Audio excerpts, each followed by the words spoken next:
고린도전서 2장 1절에서 15절 말씀으로 성도의 삶의 주된 일은 무엇인가 하는 제목으로 말씀을 요청하고자 합니다. 세상을 살아가는 우리 성도들을 바라보고 또 여러 매체를 통해 보게 되는 성도들의 모습은 요즘 저에게 깊은 의문을 갖게 합니다. 그것은 그들이 향방 없는 삶을 사는 것 같다는 것입니다. 교회에 출석하고 직장에 다니고 일상을 사는 삶의 모습은 큰 이상이 없어 보이는데 무언가 하나가 빠져 있는 것 같습니다. 분명한 그 삶의 목적, 그 목적이 결여되어 있는 거 아닌가. 그냥 다람쥐 쳇바퀴 돌듯이 그렇게 반복되는 삶을 사는 것 아닌가 하는 생각이 드는 것입니다. 학생의 삶의 주된 이유는 배움입니다. 학생도 나름 취미도 필요하고 교재도 필요합니다. 그리고 쉼도 있어야 합니다. 그럼에도 학생들의 삶의 그 하루의 중심은 지식을 배우고 인생을 배우고 사람을 배우고 삶을 배워야 한다는 것입니다. 학교에서는 지식을, 가정에서는 인생과 삶을, 사랑을, 책을 통해서는 사람과 삶이 무엇인지, 세상이 무엇인지 배워야 하는 것입니다. 그런 배움의 내용, 목적이 결여되어 있는 학생의 삶은 바람직하지 않은 것입니다. 마찬가지로 성도의 일상의 그 삶은 많은 것들이 필요합니다. 쉼도, 취미도 필요하고 또 교회 다니면서 신앙을 이어가는 그런 인내도 필요합니다만은 그럼에도 분명한 목적이 있어야 한다는 겁니다.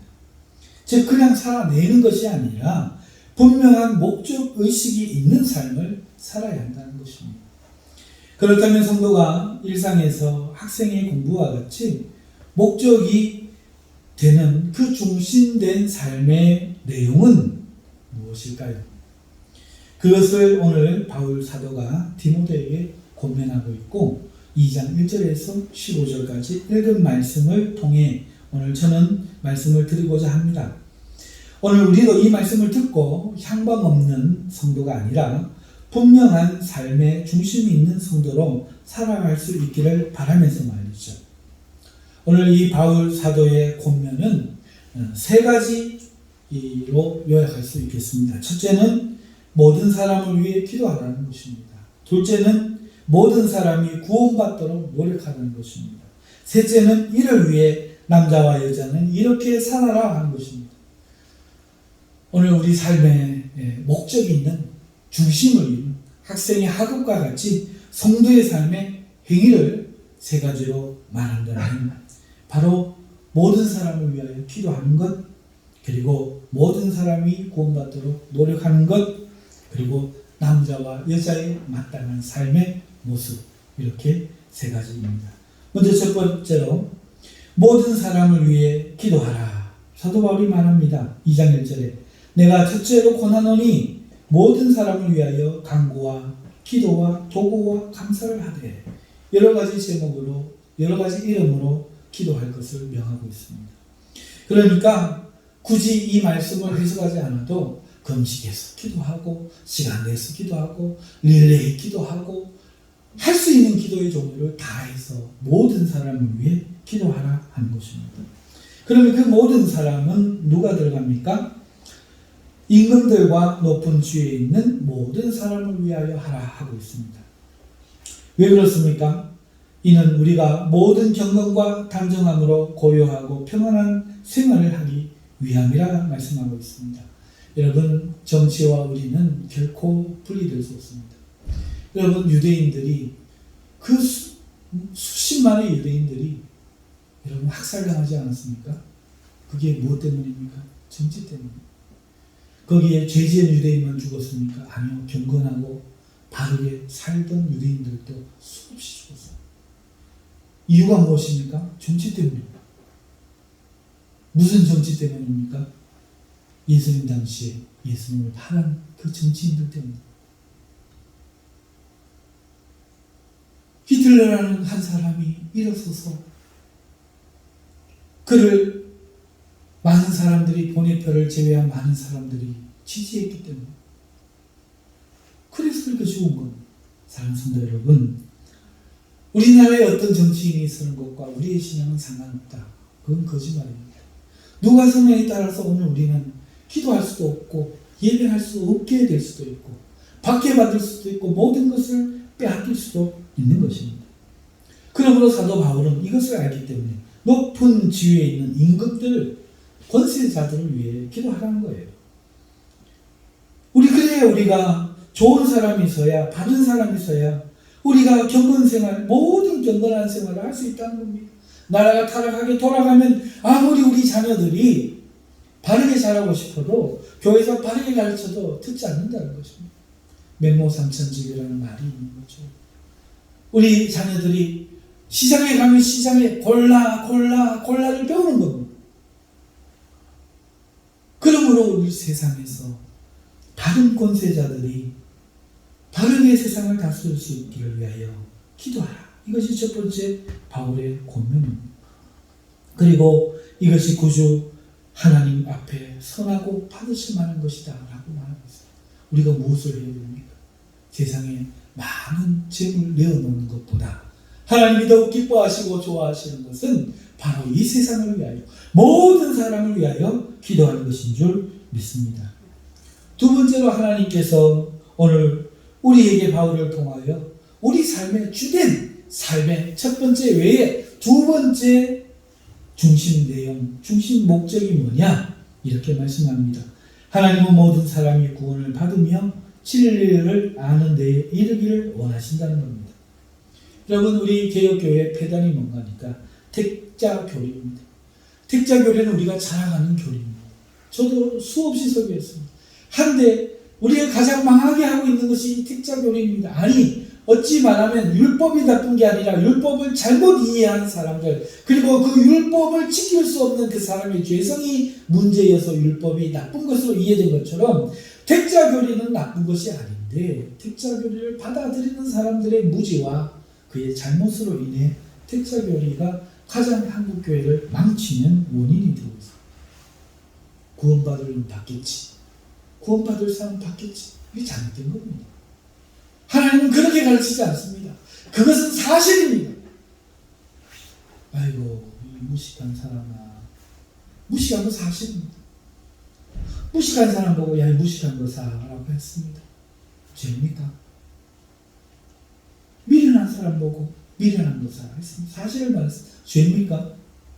그런데 형제들로 나가라 하고 미련하다는 자만 어떻게 된다 했습니까?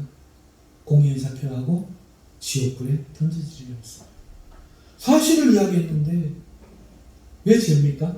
그렇습니다. 사실이라고 다 그대로 이야기해서는 안 되는 것입니다. 여러분, 이 택자교리는요, 사실이지만 그 택자교리를 앞세우라고 우리에게 주신 게 아닙니다. 모든 사람이 구원에 이르는 것, 그게 하나님 뜻입니다. 그런데 아무도 구원에 안 이르러서 하나님이 불량한 몇 사람, 자격 없는 몇 사람 뽑은 겁니다. 이게 택자교리인데 우리는 이것을 나누고 모든 사람이 구원에 이르기를 원한다, 이거를 주장하니까 우리 아들부터 이야기합니다. 하나님이 불공평하신 것 아니냐, 누구는 사랑하고 누구는 사랑하지 않고, 이런 아이들과 같은 소리를 하는 많은 사람들이 생기는 것은 우리의 어리석음 때문입니다. 택자교리를 못 이해해서 그렇습니다. 예수님이 비유로 거리에 나가 왕의 혼인잔치에 사람을 청하게 한 왕의 이야기를 들려주시지 않습니까? 그게 하나님 뜻입니다. 자격이 있고 있는 모든 사람들을 불렀는 겁니다. 근데 안 오는 거예요. 그러니까 자격 없는 자들을 강제로 데려다 놓은 겁니다. 그게 택자교리입니다. 오늘 우리가 기억해야 될 것은 모든 사람들이 구원에 이르기를 하나님 원합니다. 그러므로 택자교리 생각하지 말고 우리는 만나는 모든 사람에게 복음을 전해야 됩니다. 눈물로 전해야 됩니다. 때를 얻든지 못 얻든지 전해야 됩니다. 그런데 우리는 뭐라고 말합니까? 택한 자는 구원받겠지. 이것은 하나님 원하시는 게 아닙니다. 하나님은 한 분이요, 하나님과 사람 사이의 중보자도 한 분이신데 그 한 분이신 예수님은 모든 사람을 위하여 자기를 대속물로 주셨다고 말하고 있습니다. 6절입니다. 그가 모든 사람을 위하여 자기를 대속물로 주셨으니 기약에 이르러 주신 것, 기약, 약속된 시간에 이르러 주신 것이라. 누구를 위하여? 모든 사람을 위하여. 그렇습니다. 예수님은 모든 사람을 위해 죽어주셨지만 아무도 안 믿으니까, 아무도 구원받지 않으니까 자격 없는 몇 사람을 하나님이 불러주신 겁니다. 그러므로 우리는 바른 하나님의 뜻을 이해하고 하나님의 이 뜻을 살려서 모든 사람에게 믿든지 안 믿든지, 때를 얻든지 안 얻든지 우리는 전해야 할 사명이 있는 겁니다. 이것이 우리 두 번째 삶의 목적입니다. 삶의 주된 내용입니다. 세 번째는 무엇입니까? 남자와 여자의 올바른 삶입니다. 항상 기도하고 평안히 기도하고 하나님의 복음을 위하여, 구원의 복음을 위하여 우리가 살아가기 위하여 마땅히 살아야 될 남자와 여자의 삶의 모습입니다. 남자의 모습에 대해서 먼저 어떻게 이야기하고 있습니까? 이를 위하여 전파하는 자와 사도로 세움을 입은 것은 참말이요 거짓말이 아니니 믿음과 진리 안에서 내가 이방인의 스승이 되었노라. 그러므로 각 처에서 남자들이 분노와 다툼이 없이 거룩한 손을 들어 기도하기를 원하노라. 남자에게 이야기합니다.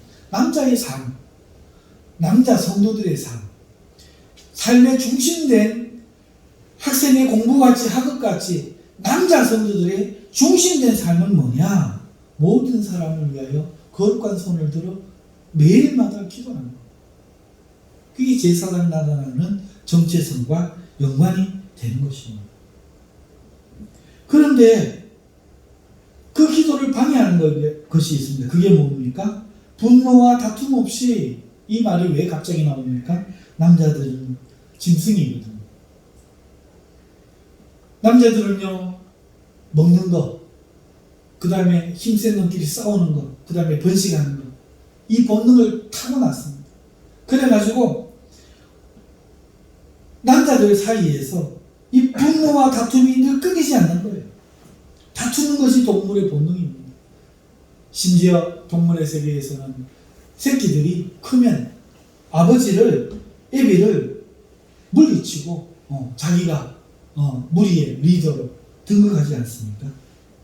그와 마찬가지입니다. 오늘 사람들도 각종 예의로 무장을 시키고 세뇌를 시키고 교육을 시키고 여러 가지 법으로 제도로 가르치고 힘으로 눌려도 그래서 겨우 안정되어 있을 뿐이지 그렇게 해도 뒤로는 모르게 부모를 멸시하고 자기 뜻대로 살아가려고 하는 이러한 일들이 많이 생긴다는 것입니다. 하물며 남과 남끼리에 더욱 그렇고 이 모습이 기독교 안에 신앙인들의 사이에도 나타나는 겁니다. 그래서 자연스럽게 자존심을 내세우고 서열 다툼을 하는데 이거는 육체적인 것이라는 겁니다. 뭘 하면 꼭 반대 있습니다. 반대 있습니다. 반대한다는 거예요. 그리고 편에 가는다는 거예요. 아니 목사님 저 가는데 안 그렇게 생각하시는 분 손 한번 들어보세요. 이렇게 꼭 반대를 한다는 겁니다. 또 자기 편을 만든다는 거예요. 당을 짓는다는 거죠. 친한 사람들을 만들어서 쑥덕쑥덕하고 그리고는 상대의 편이나 지도자를 비방하고 비난하고 지적한다는 거예요. 목사님을 내어쫓고 목사님을 청빙하는 교회들 보면 이것이 난무합니다.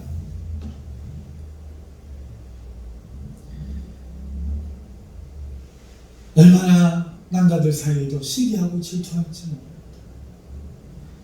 그러므로 이것을 버리지 않으면 안 됩니다.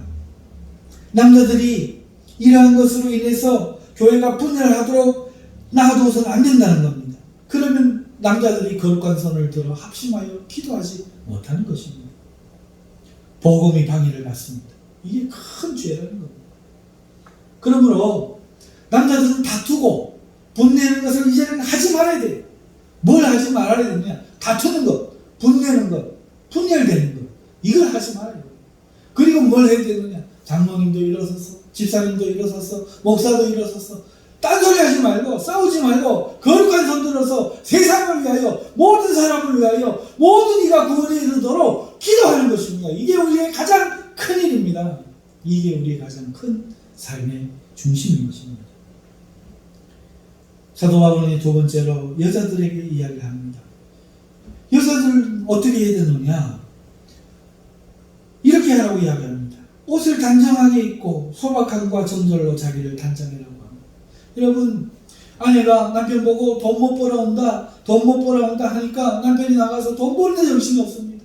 믿는 사람은 그러면 안 됩니다. 옆집에 보니까 상무로 진급을 했다더라, 아내 자가용을 사줬다더라, 반지를 해줬다더라, 명품백을 해줬다더라.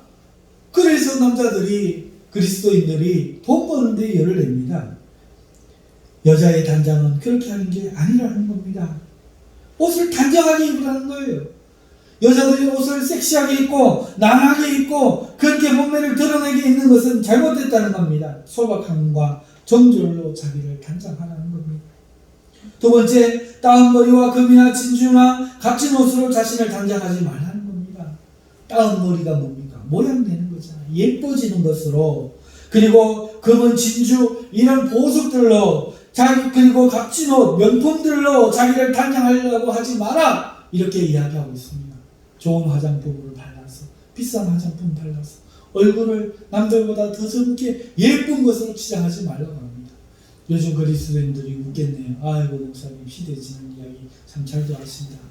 2000년 전에 이야기합니까? 하나님 말씀이 변합니까? 하나님 말씀 변하지 않습니다. 그러므로 오늘 우리는요, 자기를 예쁘게 하는 것으로 단장하였으면 안 됩니다. 여인들은 오직 자기를 선행으로 단장하라고 말하고 있습니다. 선행이 뭡니까? 선한 일, 남을 대접하고 구제하고 말없이 봉사하고, 그런 선한 일로 자기를 단장하고, 옷은 소박하게 입고 치장하지 말고 단정하게 해야 한다는 겁니다.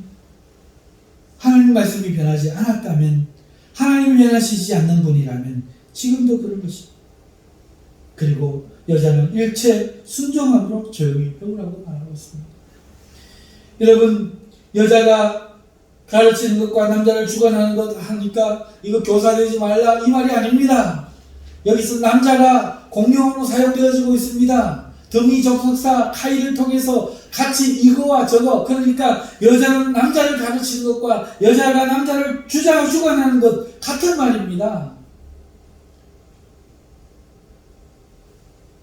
사라가 아브라함을 주여 한 것처럼 여자들도 그렇게 하라고 바울이 이야기하지 않습니다. 사랑하는 성도 여러분, 주여라는 게 뭡니까? 로드, 나의 왕이여 하는 겁니다. 남편이 하지 마세요 그러면 네 알겠습니다 하고 말을 듣는 겁니다. 이렇게 합시다, 네 알겠습니다 하고 일체에 주장하려고 하지 말고 순종함으로 하면서 조용히 배우라는 겁니다. 아유, 또 옛날 이야기 하고 계시네. 그렇습니다. 근데 이게 성경 말씀입니다. 하나님이 안 변하셨다면 이것이 싫어서 여성신학, 제3신학이 생긴 것 아닙니까? 사랑하는 성도 여러분, 그렇게 하면 안 됩니다. 하나님 말씀 변하지 않았습니다. 그러므로 오늘 우리 여인들은 가정에서나 교회에서 남자를 주관하기를 원하지 마십시오.